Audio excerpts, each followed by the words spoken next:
ಮಾಡ್ತಾರೆ. ಅವ್ರು ಭಾಳ ಗಟ್ಟಿಯಾಗಿದ್ದಾರೆ. ನಾನು ಹೇಳಿದೆ, ಗುತ್ತಿಗೆಡ ಅವಶ್ಯಕತೆ ಇಲ್ಲರಿ.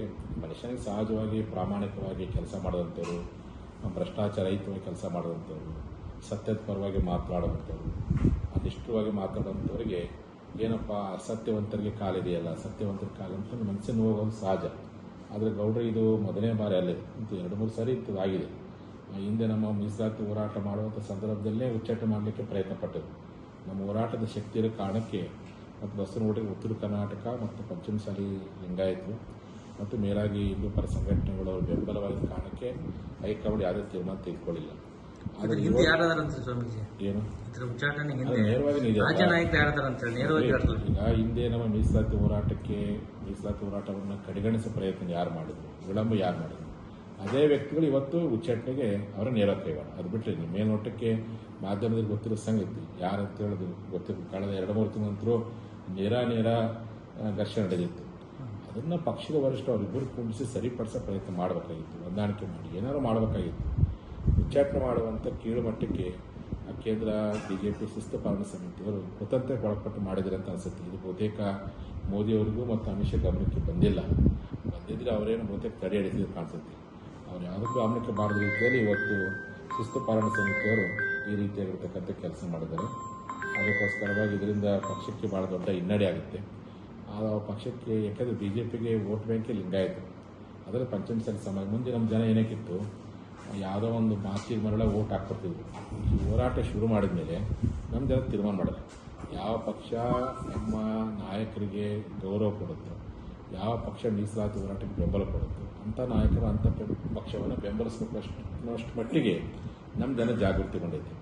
ಇಂಥ ಸಂದರ್ಭದಲ್ಲಿ ಇದು ಚೆನ್ನಾಗಿ ಸದ್ಬಳಕೆ ಮಾಡ್ಕೊಳ್ಳೋ ಪ್ರಯತ್ನವನ್ನು ಬೀಳ್ತಿದೆ ಅಂತ ಪಕ್ಷ ಮಾಡೋದು ಬಿಟ್ಟು ಈ ರೀತಿ ಉಚ್ಚಾಟನೆ ಮಾಡುವಂಥ ಕೀಳು ಮಟ್ಟಕ್ಕೆ ಒಳಪಟ್ಟಿರ್ತಕ್ಕಂಥದ್ದು ಬಹುತೇಕ 2028 ಚುನಾವಣೆಗೆ ನಮ್ಮ ಜನ ಎರಡೂ ಪಕ್ಷಗಳಿಗೆ ಒಂದು ಲಾಠಿ ಕೊಟ್ಟಂಥ ಮಾರಣಾಂತಿಕ ಹಲ್ಲೆ ಮಾಡಿರ್ತಕ್ಕಂಥ ಕಾಂಗ್ರೆಸ್ ಪಕ್ಷದ ಮೇಲೂ ಅಸಮಾಧಾನವಿದ್ದಾರೆ.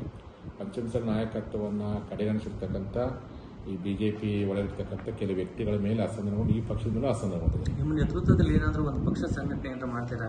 ಯತ್ನಾಳ್ ಕರ್ಕೊಂಡು ಹೋಗ್ತಾರೆ. ಇಲ್ಲ, ನನಗೆ ಅಂತ ಯಾವುದು ಆಲೋಚನೆ ಬಟ್ ರಾಜಕೀಯ ಆಲೋಚನೆ ನಮ್ಮ ಜನ ಮಾಡುತ್ತೆ. ಇಲ್ಲ, ಪರ್ಟಿಕ್ಯುಲರ್ ಉತ್ತರ ಕರ್ನಾಟಕ ನಾಯಕರ ಮೇಲೇ ಅನ್ಯಾಯ ಆಗುತ್ತೆ ಪದೇ. ಹೌದು, ಏನ್ರಿ ಉಮೇಶ್ ಕತ್ತಿ ಅವ್ರು ನೋಡ್ರಿ, ಒಬ್ಬ 8 ಸಾರಿ MLA ಆಗಿದ್ರು. ಅವ್ರನ್ನ ಮಂತ್ರಿ ಮಾಡೋದು ಎಲ್ಲಿ ಮುಖ್ಯಮಂತ್ರಿ ಆಗ್ತಾರಂತ ಅವ್ರನ್ನೂ ಮಂತ್ರಿ ಮಾಡೋಕ್ಕೆ ಹೋಗಲೇ ಇಲ್ಲ. ಅವ್ರನ್ನೂ ತುಳಿಯೋ ಪ್ರಯತ್ನ ಮಾಡಿದ್ರು.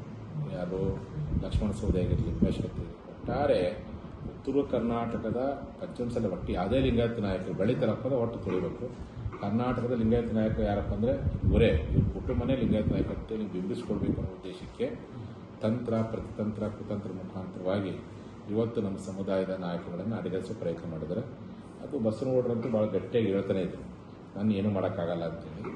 ಹಾಗಾಗಿ ಅವರು ಭಾಳ ಧೈರ್ಯವಾಗಿದ್ದಾರೆ, ಗಟ್ಟಿಯಾಗಿದ್ದಾರೆ. ಈಗ ಅವರಂತೂ MLA ಕಂಟಿನ್ಯೂ ಮುಂದುವರಿತಾರೆ, ಅಧಿವೇಶನ ಮಾತಾಡ್ತಾರೆ, ಸತ್ಯದ ಪರವಾಗಿ ಹೋರಾಟ ಮಾಡ್ತಾರೆ. ನಮ್ಮ ಜನನೂ ಅವ್ರ ಪರ ನಿಲ್ಲುತ್ತೆ. ಇದರಿಂದ ಪಕ್ಷಕ್ಕೆ ಭಾಳ ದೊಡ್ಡ ಡ್ಯಾಮೇಜ್. ಅದನ್ನು ಪೂರ್ತಿ ಆಲೋಚನೆ ಮಾಡಬೇಕು.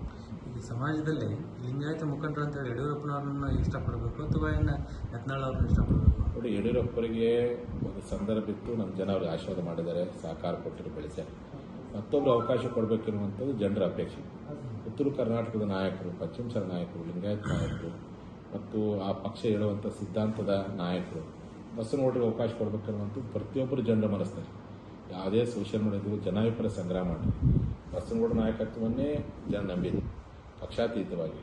ಇಂಥ ಸಂದರ್ಭದಲ್ಲಿ ಜನ ಅವರನ್ನೇ ಬೆಂಬಲಿಸ ಹೊರತು ಮತ್ತೊಬ್ಬರು ಯಾರನ್ನು ಬೆಂಬಲಿಸಲ್ಲ. ಈಗ ನಮ್ಮ ಜನಕ್ಕೆ ಗೊತ್ತಾಗಿದೆ, ನಮ್ಮ ಜನಾಂಗ ಹೋರಾಟವನ್ನು ಯಾರು ಕಡೆಗಣಿಸಿದ್ರು, ನಮ್ಮ ನಾಯಕರನ್ನ ಯಾರು ತೊಳೆಯಕತ್ತಾರ ಅಂತೇಳಿ ಈ ಸ್ಪಷ್ಟ ಸಂದೇಶ ಸಮಾಜಕ್ಕಂತೂ ಮುಟ್ಬಿಟ್ಟಿದೆ. ಯಾರಂತ ಅವರು ನಮ್ಮ ಜನ ಯಾವ ಕಾರಣಕ್ಕೂ ತಮ್ಮ ಊರಿಗೆ ಬಂದ ಬಿಡ್ಕೊಳೋದಿಲ್ಲ, ಅವ್ರಿಗೆ ಬೆಂಬಲ ಕೊಡಲ್ಲ, ಅವ್ರಿಗೆ ಯಾವ ಕಾರಣಕ್ಕೂ ಸಹಕಾರ ಕೊಡಲ್ಲ. ಇದನ್ನ ಪಕ್ಷಕ್ಕೆ ಹಿನ್ನಡೆ. ನೀವು ಕುಟುಂಬವನ್ನು ನಂಬಿ ಪಕ್ಷ ಕಟ್ತಿರೋ ಅಥವಾ ಜನಸಾಮಾನ್ಯ ಜೊತೆಗಿದ್ದಂಥ ನಾಯಕರು ನಂಬಿ ಪಕ್ಷ ಕೊಡೋ ಪಕ್ಷಕ್ಕೆ ಇರ್ತಕ್ಕಂಥ ವಿಚಾರ. ನಮ್ಮ ಜನಕ್ಕಂತೂ ಸಂದೇಶ ಹೋಗಿದೆ. ಇದರಿಂದಲೇ ಬಸವನಗೌಡರು ಉಚ್ಚಾಟನೆ ಮಾಡೋಕ್ಕೆ ಮೂಲ ಕಾರಣನೇ ಇವರು ಇದ್ದಾರೆ ಅಂತೇಳಿ ಈಗ ಗೊತ್ತಾಗ್ತದೆ. ಹೆಚ್ಚಿನ ವಿಡಿಯೋಗಳಿಗೆ ಪ್ರತಿಧ್ವನಿ ಯೂಟ್ಯೂಬ್ ಚಾನೆಲ್ ಸಬ್ಸ್ಕ್ರೈಬ್ ಮಾಡಿ, ಬೆಲ್ ಐಕಾನ್ ಕ್ಲಿಕ್ ಮಾಡಿ.